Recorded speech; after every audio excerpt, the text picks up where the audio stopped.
ಸಿಂಹರಾಶಿ, ಸಾಯಂಕಾಲದ ಹೊತ್ತಿಗೆ ಈ ದಿವಸ ಮನಸ್ಸಿಗೆ ಸ್ವಲ್ಪ ಮಟ್ಟಿನ ಸಮಾಧಾನ ಸಿಕ್ಕುವಂಥದ್ದಾಗತ್ತೆ. ಷೇರು ವ್ಯವಹಾರದಲ್ಲಿ ಮಿಶ್ರ ಫಲವನ್ನು ನೋಡ್ತೀರಿ. ಸಮಾಧಾನ ಮಾಡಿಕೊಳ್ಬೇಕು. ಹಿಂದೆ ಯಾವತ್ತೋ ನಷ್ಟವಾಗಿರತಕ್ಕಂಥದ್ದು, ಗಳಿಸಿರುವಂಥದ್ದು ಎಲ್ಲವನ್ನ ಗಣನೆಗೆ ತೆಗೆದುಕೊಂಡು ಆ ರೀತಿಯ ವಿಚಾರದಲ್ಲಿ ಸ್ವಲ್ಪ ತಾಳ್ಮೆಯಿಂದ ವರ್ತಿಸಿದರೆ ಅನುಕೂಲವಾಗ್ತಕ್ಕಂಥದ್ದು.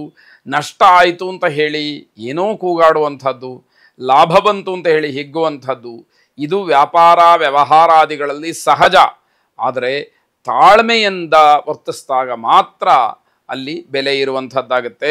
ವಿದ್ಯಾರ್ಥಿಗಳಿಗೆ ಮತ್ತು ಗುತ್ತಿಗೆದಾರರಿಗೆ ವಿಶೇಷವಾದಂತಹ ದಿವಸ ಇದು. ಮನೆಯಲ್ಲಿ ಶುಭ ಕಾರ್ಯವನ್ನು ಯಾವತ್ತಾದರೂ ಮಾಡಬೇಕು ಅಂತಕ್ಕಂತಹ ಸಂಭ್ರಮ, ಮಕ್ಕಳ ಸಾಧನೆಯ ವಿಚಾರದಲ್ಲಿ ಸಂತೋಷ, ಇವೆಲ್ಲವೂ ಕೂಡ ಗಣನೆಗೆ ಬರ್ತಕ್ಕಂತಹದ್ದಾಗುತ್ತೆ.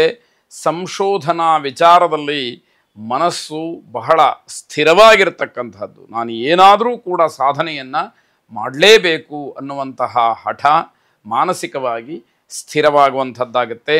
ತುಂಬ ಓಡಾಟ, ಹೆಚ್ಚಿನ ಕೋಪ ಇವೆಲ್ಲವನ್ನು ನೋಡಬೇಕಾದಂತಹ ದಿವಸ. ಆದಷ್ಟು ಮೌನಕ್ಕೆ ಶರಣು ಹೋದರೆ, ಮಾತನ್ನು ಕಡಿಮೆ ಮಾಡಿ ಇದ್ದರೆ ನಿಮ್ಮ ವ್ಯವಹಾರಕ್ಕೆ ಅನುಕೂಲವಾಗ್ತಕ್ಕಂಥದ್ದಾಗುತ್ತೆ. ಮಹಾಶಾಸ್ತಾರ ಮಂತ್ರಶ್ರವಣವನ್ನು ಮಾಡಿ ಶುಭವಾಗಿ. ಕನ್ಯಾ ರಾಶಿ, ಆರ್ಥಿಕವಾಗಿ ಸ್ವಲ್ಪ ಮಟ್ಟಿಗೆ ಸಮಾಧಾನ ಅಷ್ಟೇ. ಮನಸ್ಸು ಮಾತ್ರ ತುಂಬ ಚಂಚಲವಾಗಿರುತ್ತೆ.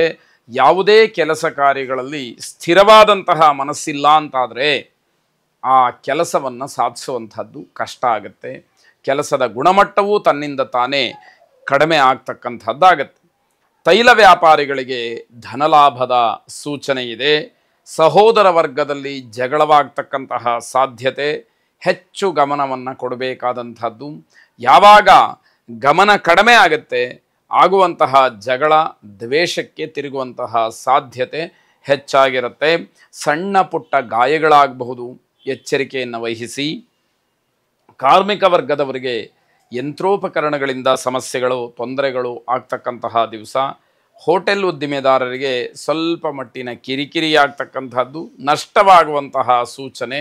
ಇದೆಲ್ಲವನ್ನು ಸರಿಯಾಗಿ ಗಮನಿಸ್ಕೊಳ್ಳಬೇಕು. ದಕ್ಷಿಣಾವರ್ತ ಶಂಖವನ್ನು ಅಂದರೆ ಬಲಮುರಿ ಶಂಖವನ್ನು ಪ್ರಾರ್ಥನೆ ಮಾಡಿ ಇರತಕ್ಕಂತಹ ದೋಷ ನಿವೃತ್ತಿಯಾಗಲಿ, ಮಾನಸಿಕವಾಗಿ ಸಮಾಧಾನ ಸಿಕ್ಕಲಿ. ಶುಭವಾಗಿ.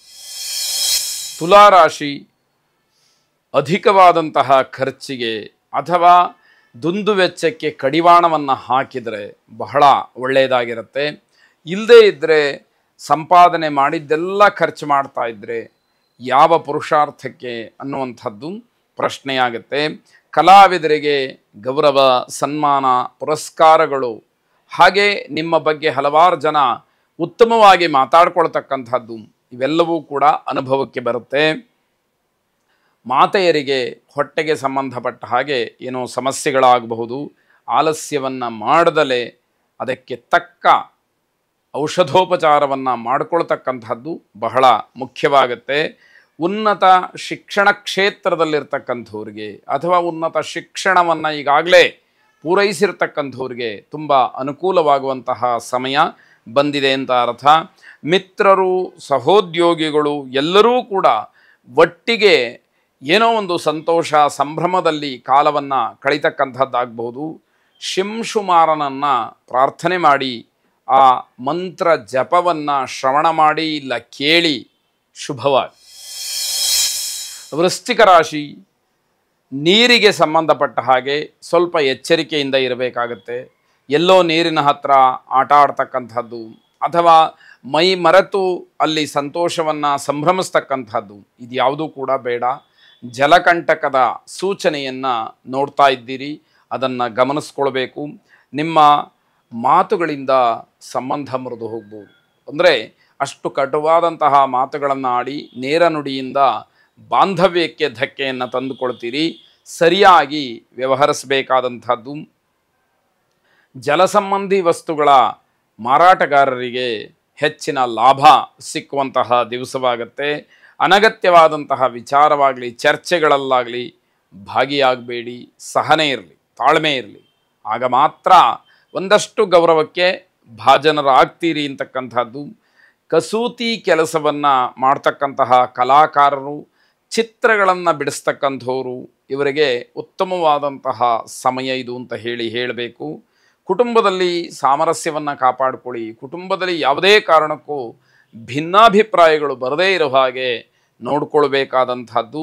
ಮಹಾಲಕ್ಷ್ಮಿಯನ್ನು ವಿಶೇಷವಾಗಿ ಪ್ರಾರ್ಥನೆ ಮಾಡಿ ಆ ಮಹಾಲಕ್ಷ್ಮಿಯ ಅನುಗ್ರಹ ಸಂಪೂರ್ಣವಾಗಿ ನಿಮಗಾಗಲಿ.